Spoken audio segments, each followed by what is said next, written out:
Assalamualaikum warahmatullahi wabarakatuh. Selamat berjumpa lagi, sahabat Merdeka Mengajar.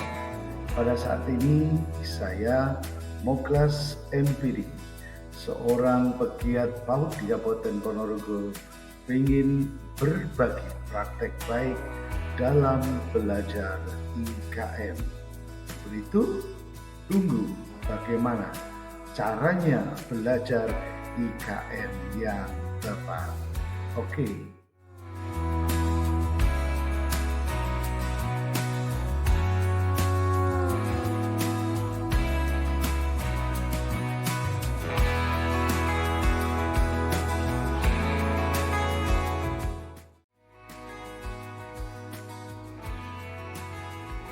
Sahabat Merdeka Mengajar yang berbahagia, khususnya teman-teman PAUD, banyak sekali kita tersesat dalam belajar IKM.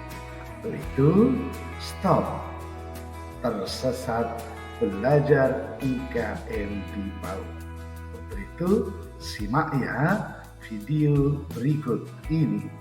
Sahabat Merdeka Mengajar, khususnya di PAUD, kita ini sudah terlalu banyak kegiatan IKM yang diikuti.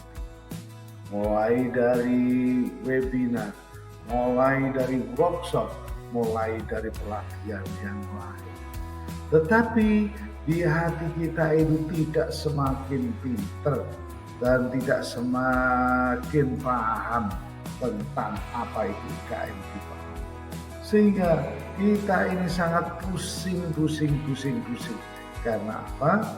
Setiap narasumber punya konsep yang berbeda-beda. Itu jangan pergi kemana-mana. Yuk kita belajar bersama biar konsep belajar IKM kita semakin jelas dan semakin paham terhadap apa itu implementasi kurikulum Merdeka di Satuan PAUD.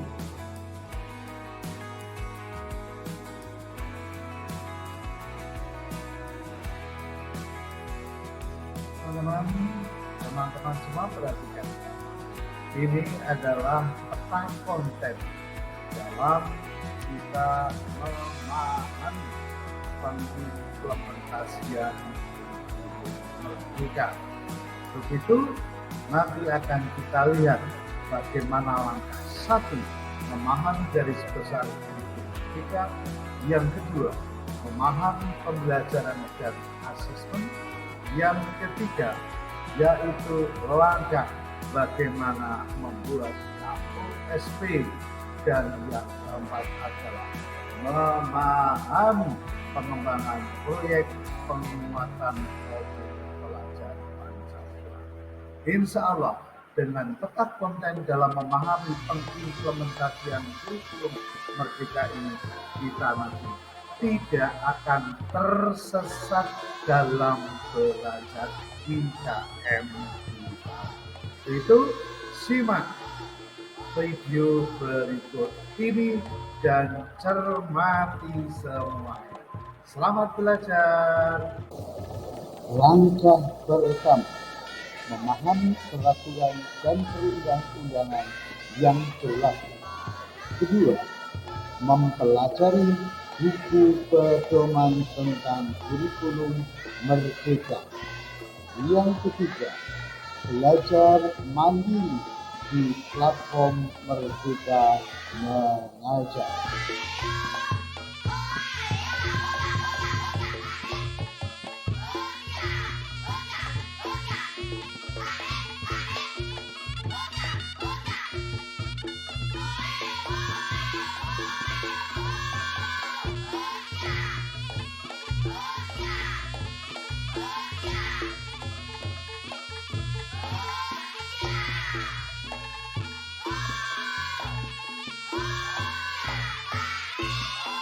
Selanjutnya, langkah yang kedua, memahami buku panduan pembelajaran dan asesmen untuk merencanakan pembelajaran.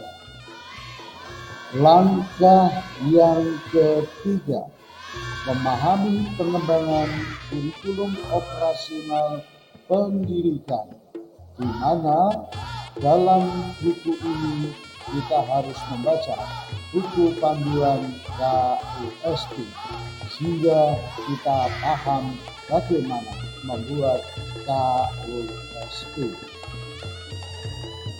Selanjutnya adalah langkah yang keempat, yaitu langkah yang terakhir dalam peta konten dalam memahami pengimplementasian kurikulum merdeka, yaitu membaca panduan proyek penguatan profil pelajar Pancasila. Di dalam buku ini kita akan memahami bagaimana P5 dilaksanakan. Begitu, selamat membaca buku ini. Sahabat Merdeka Mengajar, secara ringkas peta konten dalam memahami pengimplementasian kurikulum merdeka yang tertera di layar ini adalah: kita pertama wajib memahami kurikulum merdeka baik dari sisi peraturan, kemudian buku pedoman, kemudian dari PMK. Setelah kita paham, baru kita masuk pada perencanaan pembelajaran dari asesmen. Untuk berikutnya, setelah perencanaan pembelajaran dan asesmen kita selesai, baru kita nanti akan merencanakan bagaimana membuat kurikulum operasional satuan pendidikan, di mana di KUSP ada yang namanya yaitu pengorganisasian pembelajaran yang kita ambil dari perencanaan pembelajaran, dan yang terakhir yaitu P5, penguatan profil pelajar Pancasila. Begitu, inilah peta konten dalam memahami pengimplementasian kurikulum merdeka. Selamat belajar, selamat beraktivitas, selamat tinggal untuk tersesat dalam belajar kurikulum merdeka. Ayo, selamat berbagi praktek. Terima kasih.